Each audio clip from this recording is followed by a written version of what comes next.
हर्षवर्धन पाटील हातामध्ये तुतारी घेणार असल्याची इंदापूरमध्ये जोरदार चर्चा आहे। ओएसिस फर्टिलिटीच्या तज्ञांनी IVF उपचार पद्धतीद्वारे 1 लाखांहून अधिक जोडप्यांना मातृत्व प्राप्तीचा आनंद दिला आहे।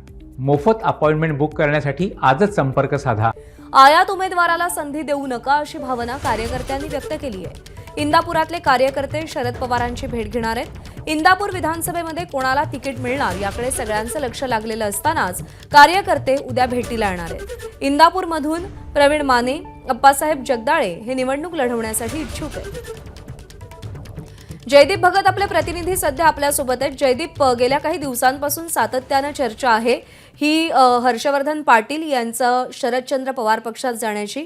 काय हालचाली घडतायत आणि हर्षवर्धन पाटील पुन्हा शरद पवारांकडे जाण्यामागची कारणं काय?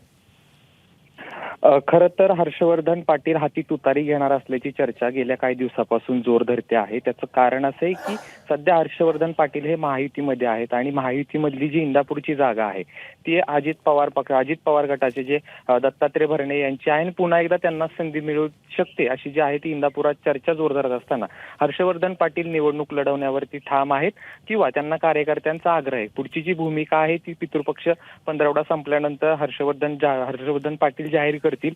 परंतु आज शरद पवार जे आहेत ते बारामतीच्या दौऱ्यावरती आहेत।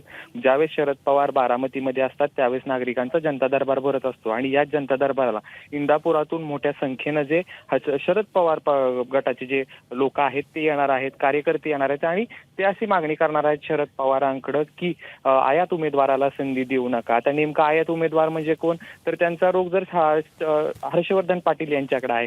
खरं तर हर्षवर्धन पाटील यांनी कुठलीही अद्यापपर्यंत भूमिका जाहीर केली नसली तरी मोठ्या संख्येनं जे आहे त्यांची चर्चा जी आहे ती सुरू आहे की हर्षवर्धन पाटील तुतारी हातामध्ये घेऊ शकतात। त्याच अनुषंगाने ही इंदापुरातले कार्यकर्ते येणार आहेत आणि बरोबर आहे। आणि त्याच पार्श्वभूमीवरती आता हर्षवर्धन पाटील यांची पुढची राजकीय वाटचाल कशी असते हे पाहणं महत्त्वाचं आहे। जयदीप, धन्यवाद दिलेल्या माहितीसाठी।